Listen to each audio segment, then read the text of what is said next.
psychological warfare has been waged against America for much of this century. This war for the mind of the public has been facilitated by the emergence of mass media and the transformation of American education by behavioral psychologists. In the book 1984, George Orwell warned that people were in danger of losing their human qualities and freedom of mind without being aware of it while it was happening because of psychological, emotional, and intellectual manipulation. Mind control. Mind control in America. The most effective way to protect yourself from subconscious manipulation is by being aware of how it works. What the conscious mind believes, the subconscious acts on. It works like programming a computer. Information is fed into a computer, and the computer acts on it. However, if the information fed into the computer is wrong, it still acts on it. If a person believes something that is not true, the memory banks of the subconscious mind do not correct the error, but act on it. The theory of cognitive dissonance holds that the mind automatically and involuntarily rejects information not in line with previously accepted thoughts and beliefs. Many of the things that people believe are never questioned, especially when the information has come from a reliable source. It becomes easy to lose sight of why people believe some of the things that they do. Unser Führer, Adolf Hitler, dich!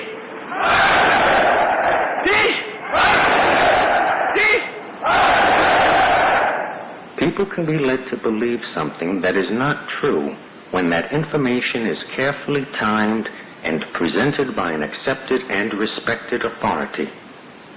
The purpose of propaganda is to direct public attention to certain facts. The whole art consists in doing this so skillfully that everyone will be convinced that the fact is real, wrote Adolf Hitler in Mein Kampf. To be effective, propaganda must constantly short-circuit all conscious thinking and operate on the individual subconsciously. The principles behind the big lie of propaganda are the same principles of mind control, hypnotic suggestion, mental programming, distraction, and repetition. Distraction focuses the attention of the conscious mind on one or more of the five senses in order to stop conscious thinking, thus producing a state of mind that is similar to daydreaming. Think of the times you have caught yourself staring blankly at the television screen, losing all sense of time and place. When you stop conscious thinking and your mind goes blank, this is the hypnotic state of mind. This altered state occurs naturally, but can also be induced by clever manipulation. Think of the times you have seen flashing words in TV commercials. The flashing words are a distraction for your eyes to lock onto in order to induce hypnosis. The purpose of this is to reduce any resistance to the message by stopping all thought and analysis. Watching television often produces an altered state of consciousness. Though not consciously perceived, the television screen, while appearing static, actually flickers. Any repeating light or sound pattern can lead you into an altered state. A hypnotist uses pattern speech by varying the pacing and inflection of his voice to induce the state of mind in his subject. It is in this state of mind where one is the most receptive to mental programming. Whether or not the information takes hold in the mind depends on two factors: trust in the source of the information and repetition of the message. Trust in the source of the information induces acceptance of the message as true, even if it is not understood. Repetition of the message embeds it in the subconscious so that acceptance of its truth and accuracy becomes a conditioned response. Thus, this information will be accepted as true without thinking about it whenever it is presented again. Subliminal perception is the process whereby you receive and respond to visual and sound information without being aware of it. The message in the form of printed words, pictures, or voices is presented either so rapidly or so faintly that you are not consciously aware of having seen or heard anything. In 1957, marketing researcher and psychologist James Vickery tested subliminal ads in a New Jersey movie theater.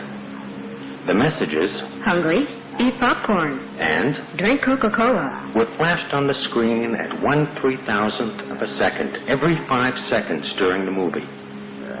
Sales increased for popcorn and Coca-Cola. Every major advertising agency in North America has sponsored extensive research into subliminal perception.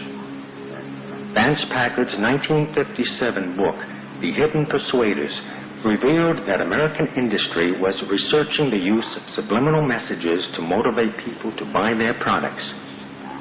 Dr. Wilson Bryan Key has documented in 4 books the widespread use of subliminal ads by the advertising industry. Messages programmed directly to the subconscious bypass critical analysis and the conscious choice to accept or reject the message. Repetition of the message constitutes mental programming. Subliminal messages have been used in music, radio, television, and movies.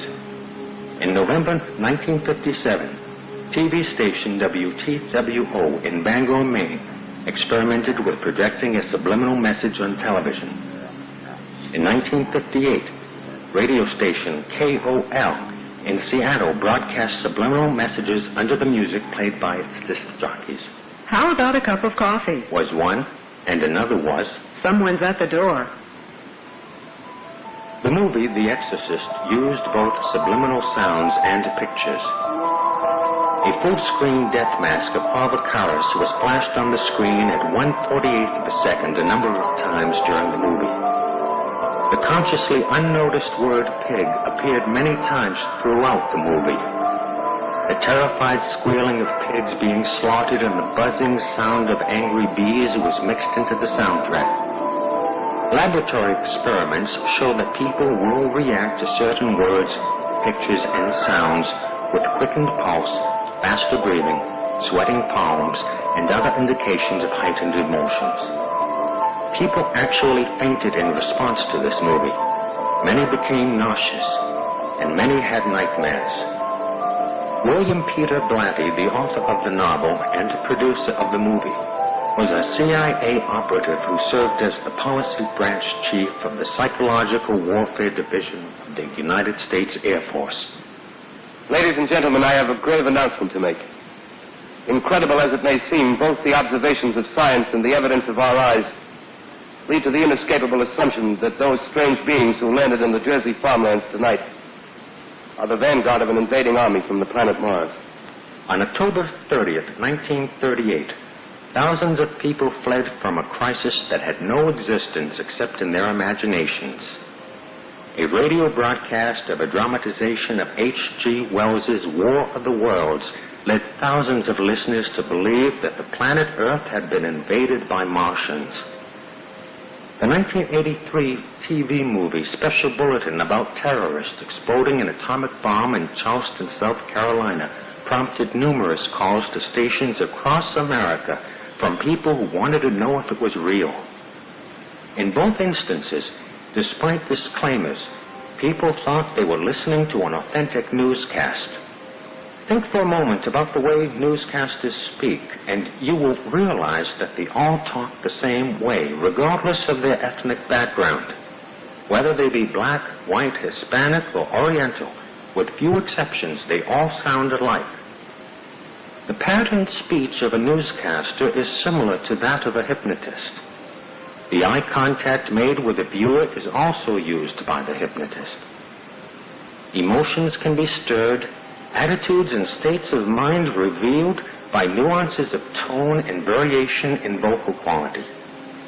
The camera can reveal the smallest movement of the most subtle change of expression and give it significance and definition.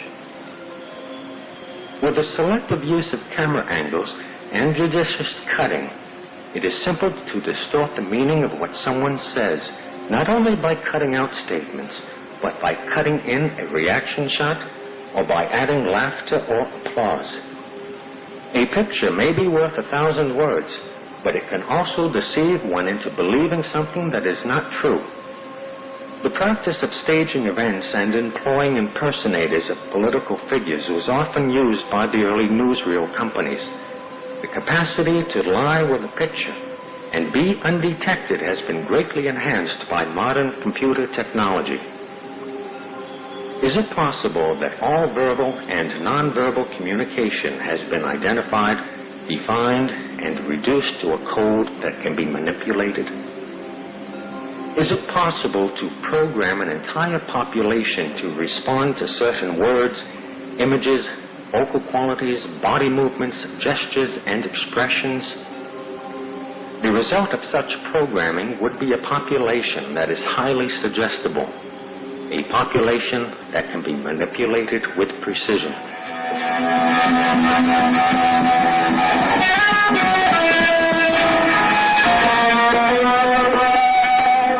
60s rock superstar Jimi Hendrix said, "You can hypnotize people with music, and when you get them at their weakest point, you can preach into their subconscious whatever you want to say." The power of music has been recognized throughout history.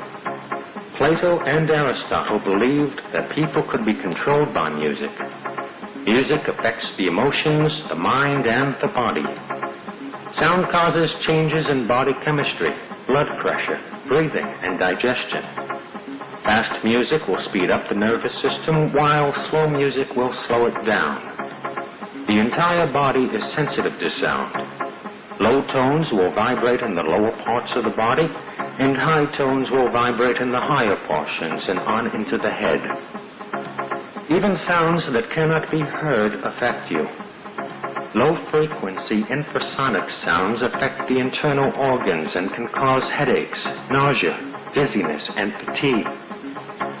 Much of today's popular rock music is built around a heavy bass pattern louder than the melody.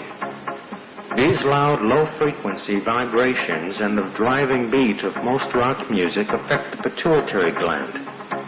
The pituitary gland produces hormones that control male and female sexual responses. These low-frequency vibrations vibrate in the lower parts of the body so that the music feels good. Though the message of some rock music is thoughtful and positive, the message of many rock videos and the music, particularly heavy metal, is a negative mental program that glorifies violence and deviant behavior. A visit to your local record store to check the lyrics on the back of the albums will reveal recurring themes preoccupied with violence, rape, sadomasochism, suicide, illicit sex, drug and alcohol abuse, fascination with the occult, and in some instances, race antagonism. Backward masking, where a message is spoken or sung that intentionally means something else when played backwards, has been used in some rock music since the Beatles first used the technique. The subconscious can decode and read messages spoken or sung backwards. When played backwards, the song "Miss Me Blind" by Culture Club repeats the message, "Be in sin when you're not," over and over again. First, listen to the music cut played forwards. I know you miss me. I know you miss me. I know you miss me, love. I know you miss me.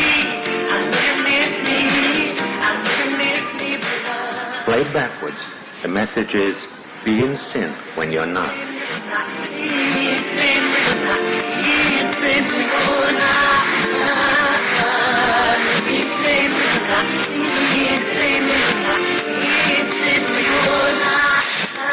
The use of backward masking may be far more extensive than anyone suspects.